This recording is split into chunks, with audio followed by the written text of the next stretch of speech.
Good morning students. आज के lecture में हम डिस्कस करेंगे concept of various support system और देखेंगे कि उन सपोर्ट सिस्टम पर फ्री बॉडी डायग्राम कैसे बनाया जाता है and how to calculate the support reactions. Very good. तो क्वेश्चन के माध्यम से आगे बढ़ेंगे। पहले मैं क्वेश्चन को रीड करूंगा, देन आपको कॉन्सेप्ट समझाऊंगा and then I will come to the solution of those questions. Right, question देखते हैं। A lever is hinged at C. Important word underline, पहला वर्ड है hinge. A lever is hinged at C and attached to a control cable at A. Determine number first tension in the cable and reaction at C. तो students इस lecture में पहले ये समझ लेते हैं कि हिंज का मतलब क्या होता है या हिंज किस टाइप का सपोर्ट है, जो कि हमारे फिगर में सी पॉइंट पे दिखाया गया है। मैं आपको शो करता हूँ। ये देखिए, ये जो सर्कल दिखा रहा हूँ, ये सर्कल रिप्रेजेंट कर रहा है एक हिंज सपोर्ट को। तो ये हिंज सपोर्ट क्या होता है इस बारे में समझाते हैं। तो इसके लिए I am coming first types of support and their reactions. तो देखो बच्चों, सपोर्ट हमेशा दो टाइप से होते हैं। एक होता है सिंपल सपोर्ट और दूसरा होता है फिक्स्ड सपोर्ट। क्या होता है? एक पहला मैंने बताया आपको simple support and second one is called fixed support. Very good. Simple support is basically categorise into two category, लिखा है मैंने। One is the roller and another is hinge. तो देखिए क्या मतलब है रोलर सपोर्ट का और क्या मतलब होता है हिंज सपोर्ट का। आई am coming one by diagram. Late me draw first a roller support. Right, देखिए रोलर सपोर्ट कैसे बनाते हैं। This is the representation of roller support. आप ऐसे बना सकते हैं और roller support is also drawn like that.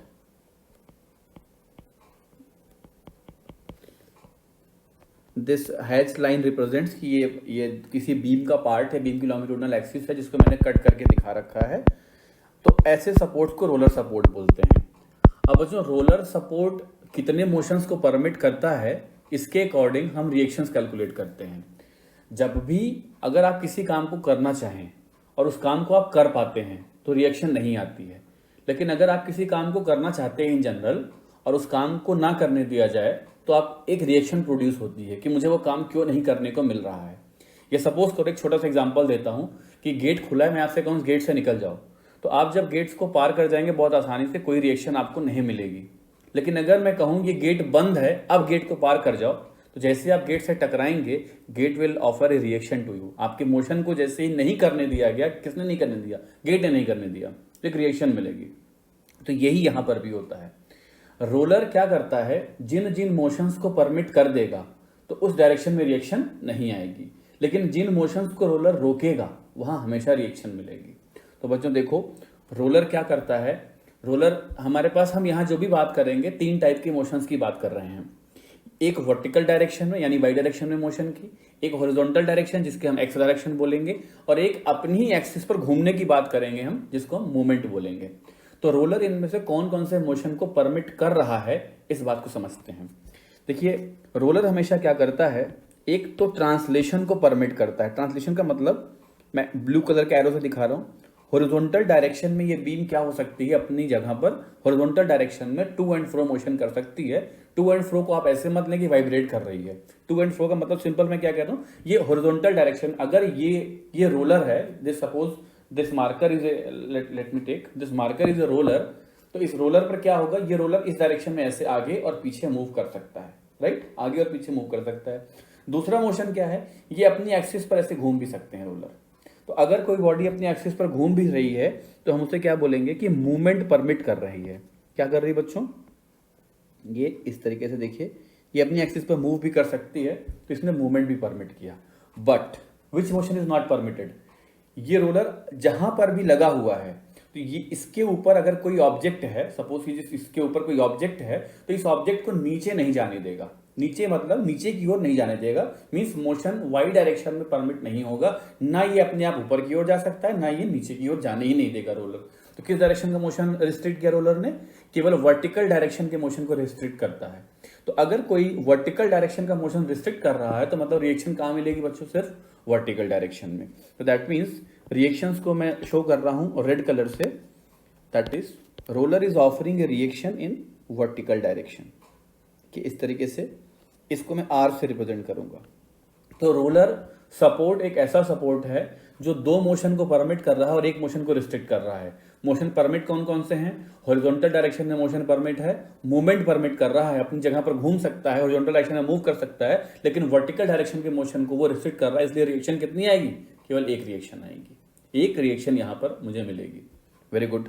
चाहे आप इस फर्स्ट फिगर में देख लें, either you can analyse the same thing in second figure also.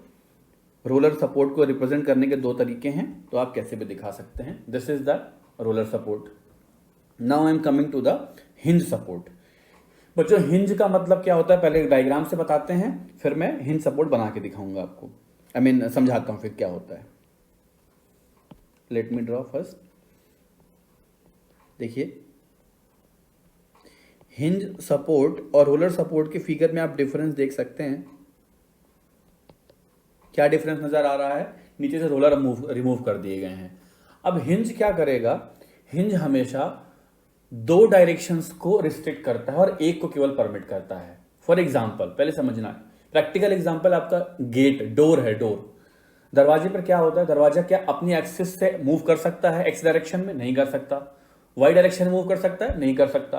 लेकिन अपनी उस एक्सिस पर जहां वो लगा है उसके चारों तरफ ऐसे ही रिवॉल्व करता है। चारों तरफ भी ना बोलिए तो अपनी एक्सिस पर घूम सकता है ना, तभी तो गेट खुलते या बंद होते हैं। यानी मूवमेंट यहां परमिट है। Which motion is permitted by roller, by hinge? This kind of motion is permitted by hinge.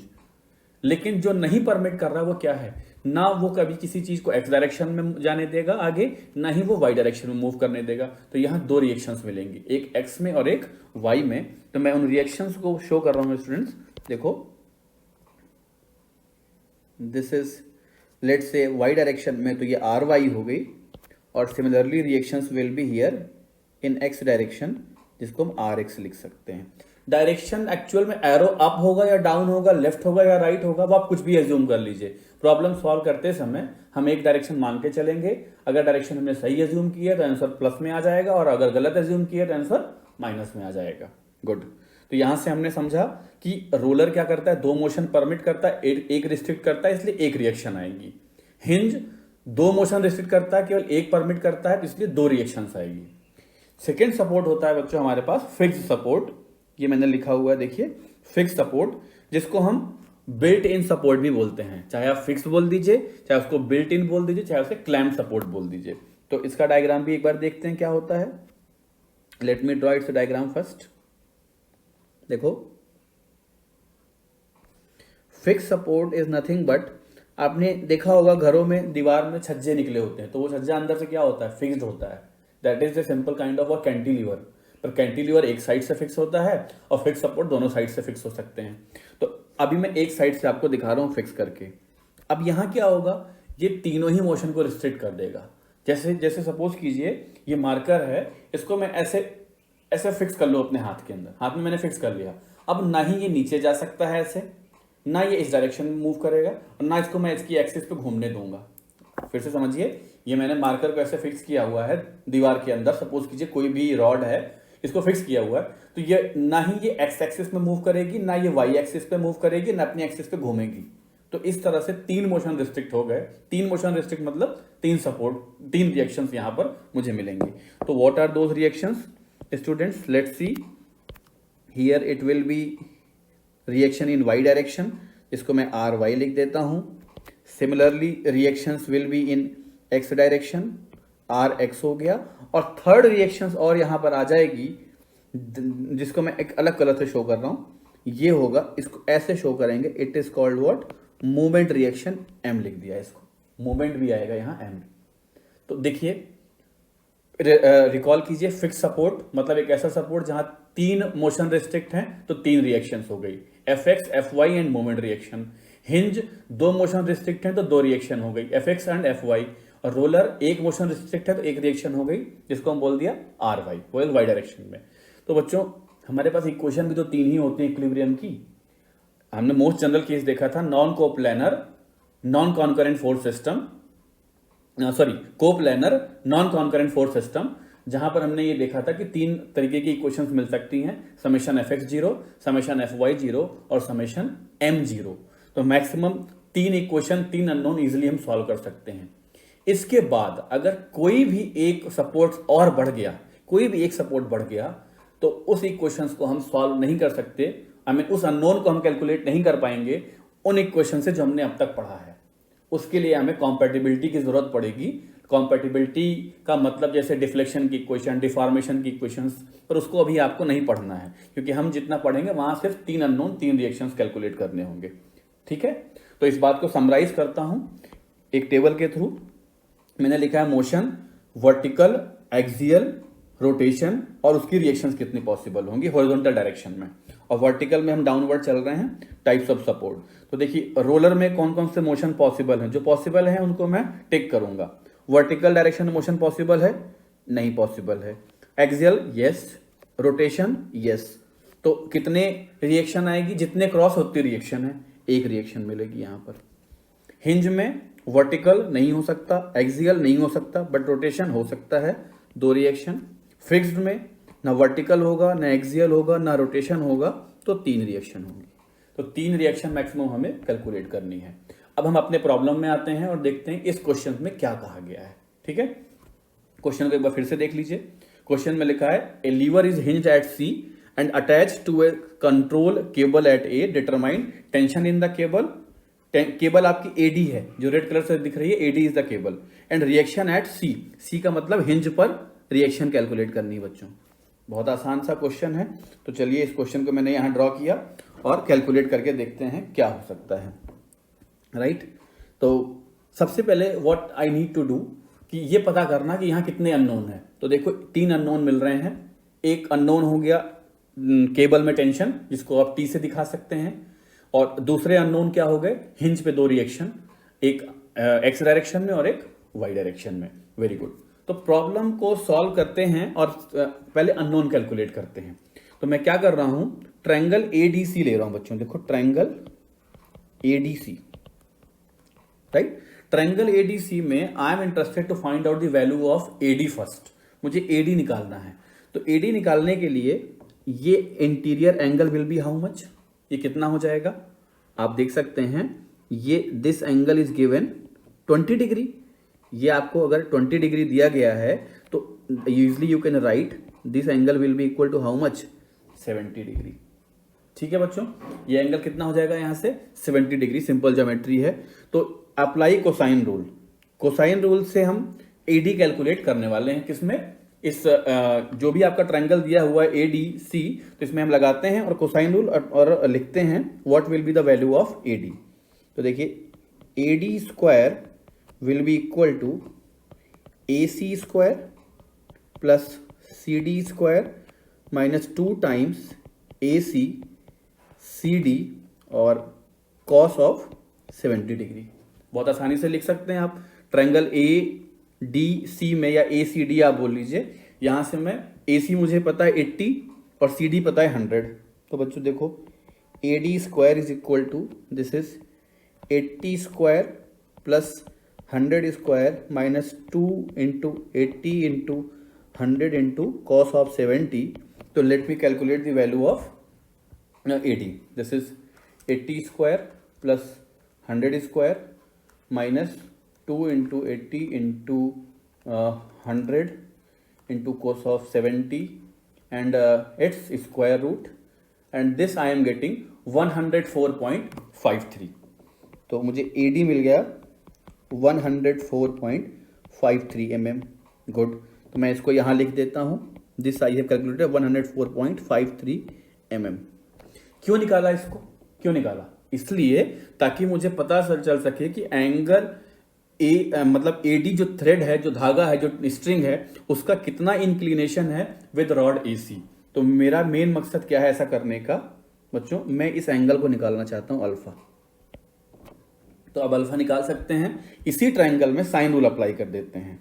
पहले मैंने यहां लगाया कोसाइन रूल, अब इसी ट्रायंगल एडीसी में लगा रहा हूं मैं साइन रूल। ठीक है, साथ हैं ये हमारे, समझ में आएगा। तो साइन रूल लिखता हूं, क्या हो जाएगा बताइए। साइन रूल आपको साइन पता है, मैंने बता रखा है कि जो भी एंगल लेना उसके सामने की साइड लेनी होती है। तो लेट्स से इसको लिखते हैं एडी AD के सामने देखिए कितना साइन एंगल है 70, sine 70 is equal to, next is 100 is the CD और divide by angle is alpha, sine alpha. तो इनको मैं सिंप्लीफाई कर लूँ और अल्फा की वैल्यू कैलकुलेट करता हूँ। तो that AD I have calculated 104.53 divide by sine 70 is equal to 100 by sine alpha. तो let me calculate 104.53 divide by sine 70 inverse into 100 and shift sin inverse answer. Alpha I am getting 64.0229. Alpha is equal to 64.0229 degree. तो यहाँ से मैं alpha को लिख देता हूँ 64.0229 degree. ठीक है बच्चों, ये तक मिल गया। अब हमें FBD बनाने की ज़रूरत पड़ेगी। अब हमें क्या करना है, इस प्रॉब्लम का FBD बनाना है। तो बना के देखते हैं और प्रोसीड करते हैं आगे। दो एंगल मुझे ज़रूरत है वो मिल चुके हैं। तो सबसे पहले मैं इसी डायग्राम को कॉपी कर रहा हूँ।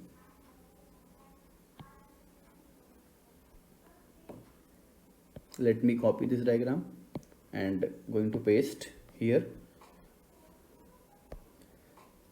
आप अपनी कॉपी में दोबारा ड्रॉ करेंगे, मैं तो सिर्फ टाइम सेव करना है इसलिए मैं ऐसा काम कर रहा हूँ। Okay, yes,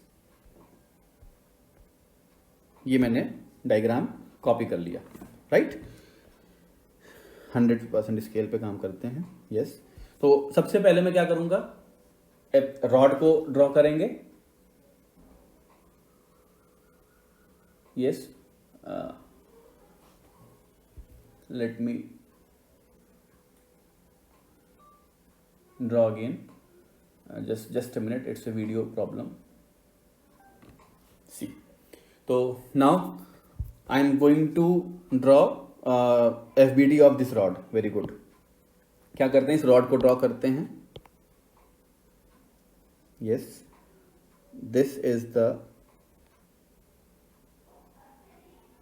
rod A, B and point C. At C there are the two forces acting. तो वो दो फोर्स कौन सी होगी बताएं, हिंज पर दो सपोर्ट, दो रिएक्शंस मिलेगी। तो मैं उन दो रिएक्शंस को x और y के टर्म में दिखा देता हूं। And let me write those reactions at hinge supports R, इस तरीके से। Let's say this is Fx या Fy and this one is Fx हो गया। एक Fy हो गई रिएक्शंस और एक क्या हो गई, Fx हो जाती है। ठीक है, थ्रेड को शो कर देते हैं यहां पर। दिस इज द थ्रेड जिसका एंगल हमने कैलकुलेट कर लिया है अल्फा, ये हमें मिल चुका है। And a weight is also acting at the downward side, a weight is also acting in the downward side. ठीक है, वेट की वैल्यू दी गई है 50 न्यूटन। बहुत आसान, हमने FBD बना लिया। Now I need to resolve this force या tension force T into components. मैं इसको दो अलग अलग पार्ट्स में रिजॉल्व कर रहा हूं। कैसे, दो तरीके से करूंगा, एक अल्फा के रिस्पेक्ट में और दूसरा इस टेंशन के फोर्स का मैं पहले हॉरिजॉन्टल से एंगल निकालता हूं। ध्यान से समझना, बहुत ध्यान से समझिएगा क्या कह रहा हूं मैं। Late me draw a horizontal line here. अब देखिए अल्फा आपको पता है 64 डिग्री है, राइट। एंड ये एंगल 20 डिग्री एग्जामिनर ने दिया हुआ है अपने को। कितना दिया है, 20 डिग्री दिया है। तो ये जो रिमेनिंग बच गया वो कितना बचा, 64.02 माइनस 20, ये हो गया 44.02 डिग्री, 44.02 डिग्री। अब इसके दो कंपोनेंट्स हो जाएंगे। 44.02 के साथ एक हो जाएगा T cos 44.02, एक हो गया T sin 44.02। तो इसको ये लिख लेता हूं, ये आ गया मेरे पास T cos 44.02 and another component is T sin 44.02। ठीक है, ये मुझे दो कंपोनेंट्स मिल गए। तो अब x और y में रिजॉल्व कर लें इनको, x और y में रिजॉल्व कर लेते हैं। तो let me write summation Fx is equal to 0। तो x में दो फोर्स कौन कौन से हो गए, देखिए एक हो गया आपके पास दिस फोर्स Fx और ये हो गया टी कॉस 44.02।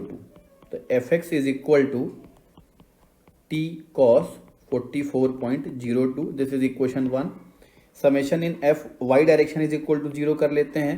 तो वाई में एक फोर्स तो हो गया एफ वाई, देखिए ये वाला, दूसरा हो गया डब्ल्यू, और तीसरा ये फोर्स भी हो गया, is equal to what, W plus T sine 44.02।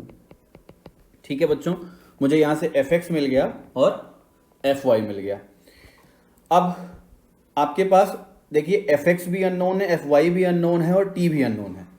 तो अभी हमने 2 इक्वेशन लगाई, मैंने बताया गया था 3 इक्वेशन 3 अननोन हम आसानी से सॉल्व कर सकते हैं। तो what the next equation needed, next equation क्या होगी, taking movement of all the forces about the hinge point. मैं क्या लिख रहा हूं, movement of all the forces about hinge point C is equal to 0। अब इसको बच्चों को समझना होगा, मैं सी पर क्यों ले रहा हूं मूवमेंट। देखो मूवमेंट हमेशा उस पॉइंट पर लो जिस पॉइंट पर अननोन सबसे ज्यादा हो।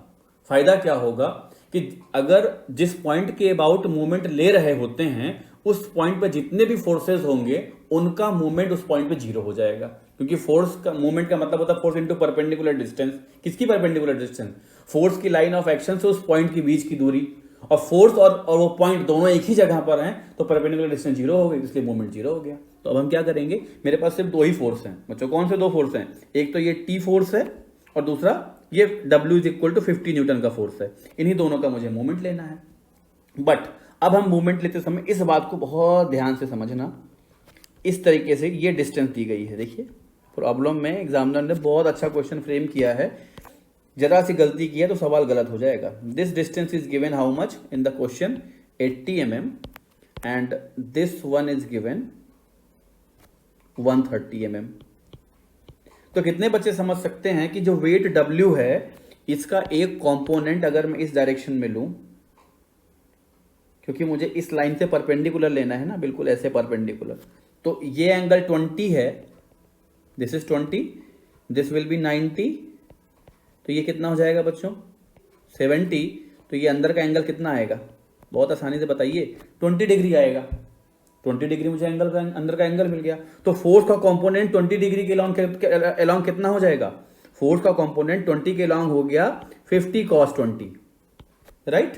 तो अब मूवमेंट लिख लेते हैं, क्लॉक को पॉजिटिव, एंटी क्लॉक को नेगेटिव, आप कुछ भी ले सकते हैं साइन, मैंने ये माना है। तो एक तो फोर्स मेरे पास कौन सा हो गया, टी का फोर्स हो गया, देखिए टी, ये वाला टी का फोर्स हो गया, ठीक है। तो टी का मूवमेंट, और दूसरा कौन सा हो गया बच्चों 50 हो गया। तो सबसे पहले मैं लिखता हूं टी के लिए फोर्स कंपोनेंट, अगर मुझे मूवमेंट लिखना हो तो कैसे लिखा जाएगा, सी। तो लेट मी राइट, आप क्लॉक को पॉजिटिव ले लीजिए या नेगेटिव ले लीजिए, नो मैटर, इससे कोई फर्क नहीं पड़ता। तो टी को जब मैं रिजॉल्व करूंगा तो let me draw one more FVD to make you clear. मैं इसके लिए एक और एफवीडी बनाता हूं ताकि आपको बहुत अच्छे से समझ में आ जाएगी क्या कह रहा हूं मैं। यहां बना रहा हूं, देखिए ये हो गई मेरी रॉड, इसमें सिर्फ उन्हीं फोर्सेस को दिखाऊंगा जिनकी मुझे जरूरत है। ये हो गया tension force T and these, ये हो गया आपका RY और RX, और मैंने एक फोर्स अभी जो रिजॉल्व किया वो ये किया, ये हो गया मेरे पास 50 cos 20। तो इस T को भी रिजॉल्व कर लें, इस T को भी अगर आप रिजॉल्व करेंगे तो इसका एक कंपोनेंट तो ऐसे आ जाएगा और दूसरा इस डायरेक्शन में जाएगा। इस डायरेक्शन वाले की जरूरत नहीं है क्योंकि वो इसी पॉइंट से पास होगा, डिस्टेंस मुझे मिलेगी नहीं। तो ये वाला कंपोनेंट कितना हो गया बच्चों, T sine alpha, T sine alpha, ठीक है। मैं यहाँ इस रिजोल्यूशन के बेसिस पर इक्वेशन लिख रहा हूँ, आप ध्यान दीजिएगा इस इक्वेशन को। पहले -50 इंटू 130 cos 20, कैसे, 50 cos 20 multiplied by distance how much 130, okay. और दूसरा क्या हो गया T साइन अल्फा, और distance is how much, this is 80। तो एक माइनस एक plus, plus T sine alpha into 80 is equal to 0, ठीक है। ठीक है बच्चों, समझ आ रहा है। मैंने क्या किया है, केवल ये जो अल्फा एंगल था इस अल्फा के रिस्पेक्ट में रिजॉल्व कर दिया, T sine alpha T cos alpha. T cos alpha का movement zero, R X R Y का मूवमेंट भी इसी पॉइंट सी पर क्या हो गया जीरो। 50 का मूवमेंट मिल गया 50 cos 20 into 130, it's not degree it's a distance ना। एंड दूसरा मुझे मिल गया टी साइन अल्फा का movement, again T sine alpha into 80। यहां से आप इसको सिंप्लीफाई कर लीजिए, you will get the value of T. So the value of T what I am getting here, it is 84.93 Newton. T is equal to 84.93 Newton. ये मेरे पास एक result आ गया, और इस T की वैल्यू को आप किसी भी इक्वेशन में डाल दीजिए, चाहे इस वाले में और चाहे इस वाले में, तो you will get the value of F x and F y. क्या मिल जाएगा आपको? अगर आप इसको सॉल्व करते हैं then you will get the value of F x and F y. तो मैं लिख देता हूं how much I am getting the value here on solving this. F x I am getting, it is coming 61.15 Newton, right, towards left, and Fy I am getting that value is 108.6 Newton in the upward direction. Fx मिल गया, Fy मिल गया. Now you can get the value of resultant force. Resultant is equal to square root of Fx square plus Fy square. By solving you will get this is 124.63 Newton, and direction you will get tan theta is equal to F y by F x. तो बच्चों tan theta is equal to, मैं थोड़ा जल्दी कर रहा हूँ क्योंकि video को बहुत लेंदी नहीं खींचना चाहता, आप कैलकुलेशन आसानी से कर सकते हैं, कॉन्सेप्ट मैंने ओवर कर दिया है। तो यहाँ से थीटा की value you will gate 60.62 degree. तो उम्मीद करता हूँ सवाल अच्छा था, समझ में आया आपको, और आपने सपोर्ट का कॉन्सेप्ट समझा। ठीक है, रिवाइज कीजिए। If there is any problem then ask me in the next lecture. Till then take care, thank you.